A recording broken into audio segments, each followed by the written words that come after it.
Ya, terima kasih Mas Pradana ya, Mas Sultan juga, kawan-kawan, dan tentunya pemirsa yang sedang menyimak.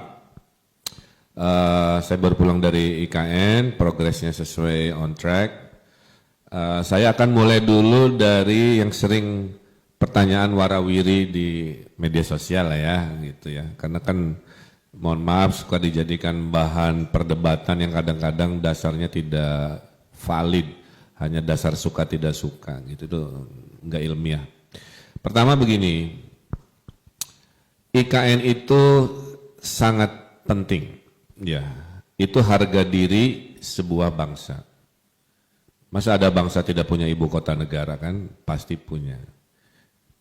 Problemnya adalah ada ibu kota negara yang tidak disengaja oleh peristiwa sejarah, ada ibu kota negara yang disengaja didesain dari nol, kira-kira gitu.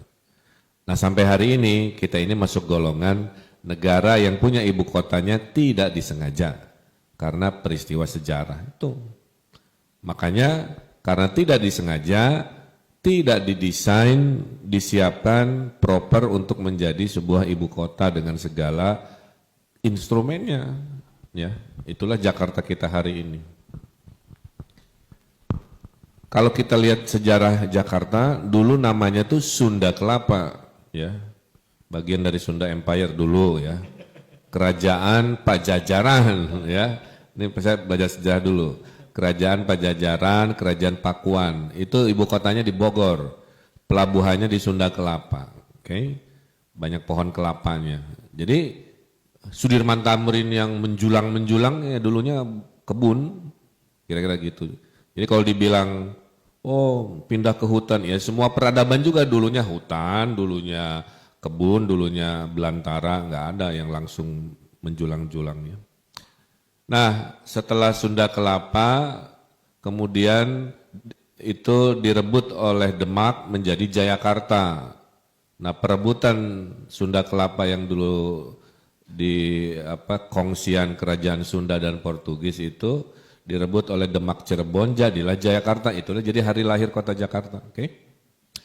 Kemudian datang lagi Belanda, merubah lagi, udah namanya Sunda Kelapa, Jayakarta jadi Batavia.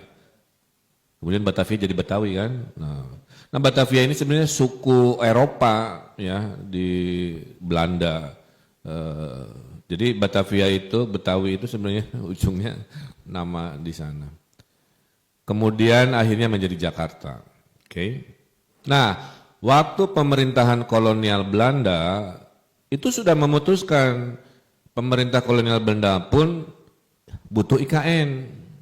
Oke.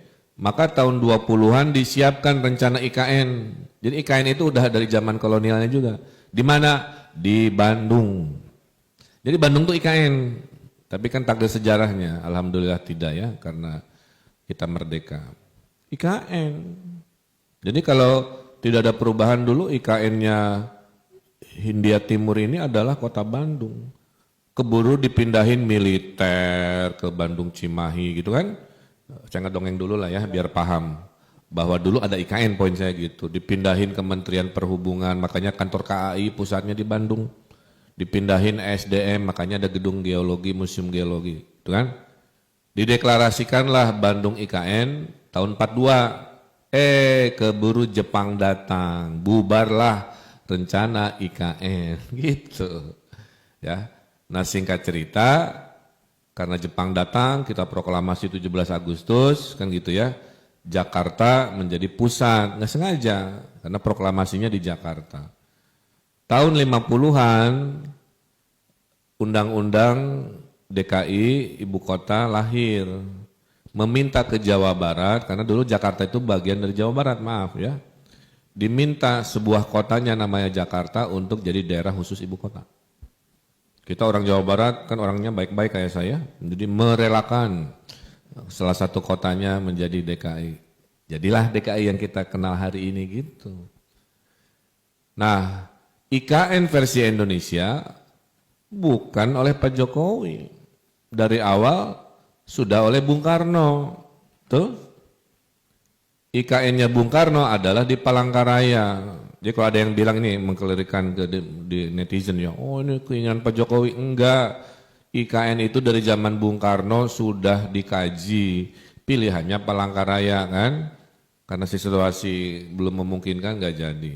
Zaman Pak Harto dirubah lagi, IKN-nya ada zaman Pak Harto, jangan lupa loh, IKN-nya di Jonggol, ya. Ramelah calo-calo tanah rame di Jonggol, nggak jadi. Wah sekarang jadi rugi besar karena paham ya. Ini menjawab IKN ini keinginan Pak Jokowi, bukan. IKN ini keinginan bangsa negara dari zaman Soekarno, dari zaman Soeharto. Nah kebetulan di zaman Pak Jokowi lah momentumnya ada, kira-kira begitu ya.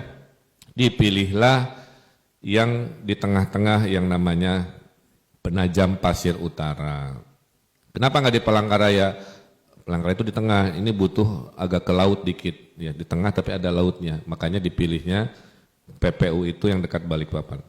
Ya, jadi ini menjawab bahwa IKN ini sudah ada dari dulu, dari zaman kolonial, dari zaman Orde Lama, dari zaman Orde Baru, hanya tereksekusi di zaman Pak Jokowi, itu satu. Berikutnya, nah,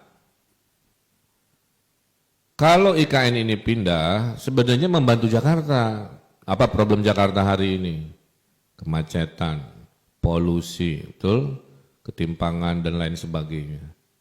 Poinnya bukan kita meninggalkan masalah dengan katanya pindah ke IKN sama dengan meninggal masalah kok ditinggal bukan diselesaikan gitu kan? Apapun yang mengurangi beban Jakarta itu solusi. Dengan pindah ke IKN memang tidak menyelesaikan 100%, tapi sudah ibarat ya kalau kita nahan beban nih pakai tas ransel gitu kan, ini kilogram berat beban kita udah berkurang dengan konsep IKN. Walaupun beban beratnya masih ada. Apa solusinya supaya tidak polusi, tidak macet?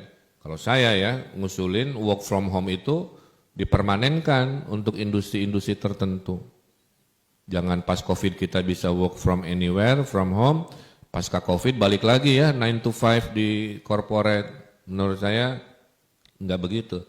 Mohon maaf ya, waktu saya gubernur, provinsi yang pertama membolehkan work from anywhere ke PNS secara resmi, legal itu Jawa Barat. Konsepnya 4-1, 4 kerja, 1 di anywhere. 3-2, 3 kerja, 2 di anywhere gitu ya, dan seterusnya. Jadi kitanya harus berubah. Nah, jadi beban Jakarta akan berkurang, ya. Bayangkan kalau sudah pindah, itu gedung-gedung kementerian apa? Kan? Jadi sebuah gagasan besar Jakartanya. Bisa aja dibongkar jadiin RTH. Wah, RTH termahal tuh. Bisa, karena ada 1.600 triliun aset pemerintah pusat di Jakarta. Yang bisa dimanfaatkan secara teknis 300 triliunan. Mayoritas di Monas, bayangkan di Monas tiba-tiba jadi pedestrianisasi gitu ya.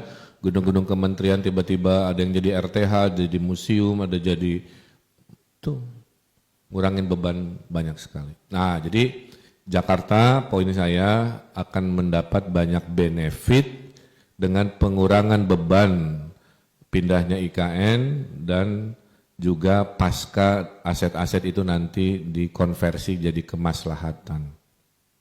Berikutnya, IKN ini pusat pemerintahan atau kota? Kalau pusat pemerintahan itu cuma kumpulan kantor-kantor pemerintah, oke? Itu namanya Putrajaya di Malaysia gitu. IKN ini harus jadi kota, pusat pemerintahannya ada, orang-orang non-PNS-nya mendominasi. Itu namanya Washington DC.